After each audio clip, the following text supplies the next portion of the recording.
My name is Jackie Toth, and I'm a therapist at VCC, and I'm here to talk a little bit about depth psychology.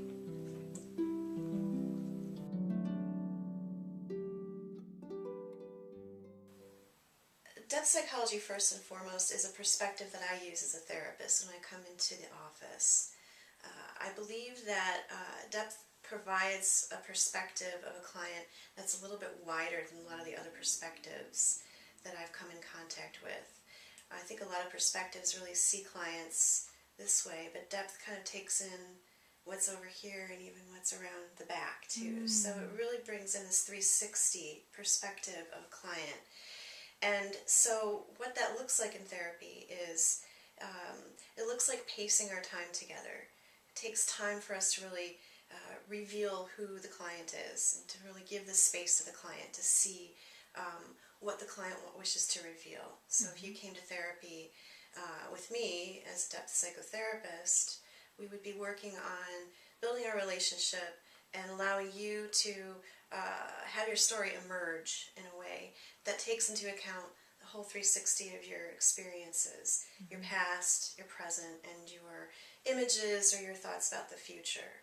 In addition, depth psychology takes in not only what we're talking about, but it also kind of takes in what isn't being said. So it's kind of what's beneath the surface as well.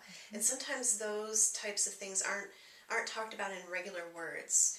They could be just through body language or sensations that we have in the body. So using the body as a tool, as something that could be very valuable in giving us some sort of communication, whether it's through a physical feeling or even a symptom, which is another big thing I'll touch on in a minute that's different with depth psychology.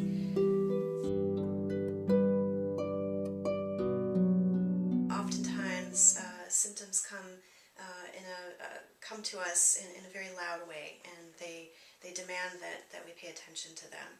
And so of course we manage those symptoms, especially when they're problematic, and of course if someone isn't feeling safe or really needs a foundation to stand on. That's first and foremost the important thing with any kind of therapy.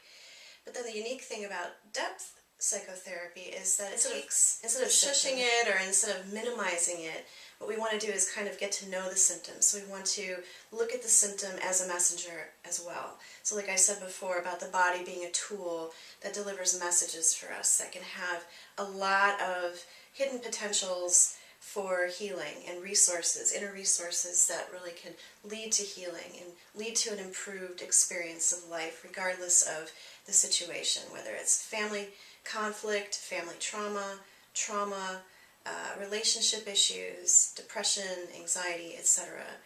So we look at the symptom and we bring it into the session as a very important piece of treatment, and we listen to what it has to say. And we do that by using specific tools, like working not just with words, like I said earlier, but also with things like dreams or images, poetry, movies, books. So those are just a few examples of some specific tools that depth psychotherapy works with. But again, because of it offering such a wide perspective, depth psychology can very easily incorporate a lot of different tools that are used in the psychology field, like DBT or cognitive techniques at times, Gestalt work. But the real uniqueness to depth is working with what's underneath the surface, what's in the inner world. And when we amplify that and we bring that out, we end up, again, uncovering a lot more resources that we have to start living the kind of life that we really would like to live.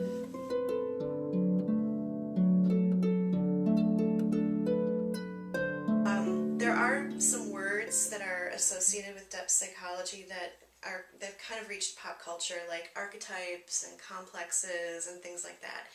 Basically what I think of when I hear those words is I think about how scholars really tend to agree around both of those words, meaning that there are certain patterns that are just human, that cut across all kinds of different levels of diversity and are just human. There are human patterns that we're all related to. For instance, we tend to cry at the same movies, or maybe we we tend to relate to people in a certain way in certain circumstances in the same way.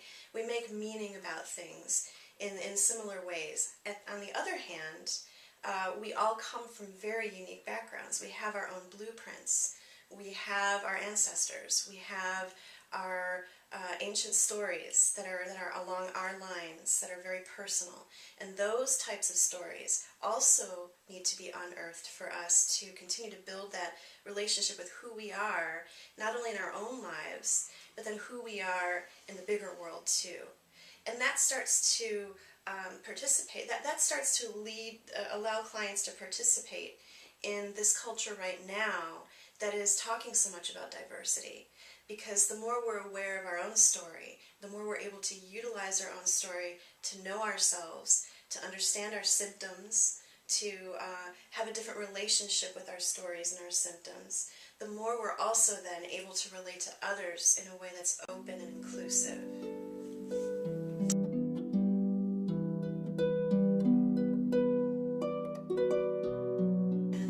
And it's really important, I think, to make sure that we're talking about what's practical about depth psychology.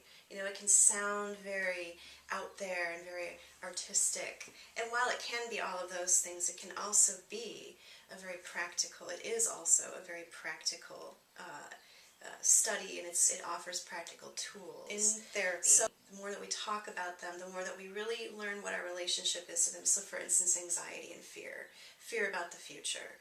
Being able to talk through those things and being able to really get to know where those things are rooted in us. For instance, maybe some of those fears are increased by our family of origin. Maybe we grew up in a family that had a lot of anxiety around money, and so part of that is just our norm. And maybe we can use therapy to not only connect those dots, but then to kind of see what the other angles are. So if we looked at it from this way or that way, how can we manage the stress of being a student and juggling a bunch of things at once, and financial insecurity? You know, how can we incorporate our whole selves and stay present in our situation where we're not getting drowned by anxiety, where we're not cutting ourselves off from our relationships, for instance, where we're not deadening ourselves by just burdening ourselves with all these things we need to do, but having the opportunity to really be present. And that doesn't always feel good. I mean, therapy doesn't always feel good. And depth psychology certainly does kind of go down into some of that stuff, because it's always there anyways. And so when we go down there and we check it out, we kind of know it's there, and we know how to maneuver a little bit more. And again, we know like what's kind of stuffed down and stored that can be brought up and utilized for resources in our everyday lives. Then being able to strategize together, but coming from a place that's meaningful to the client in their particular unique situation with all those unique stressors.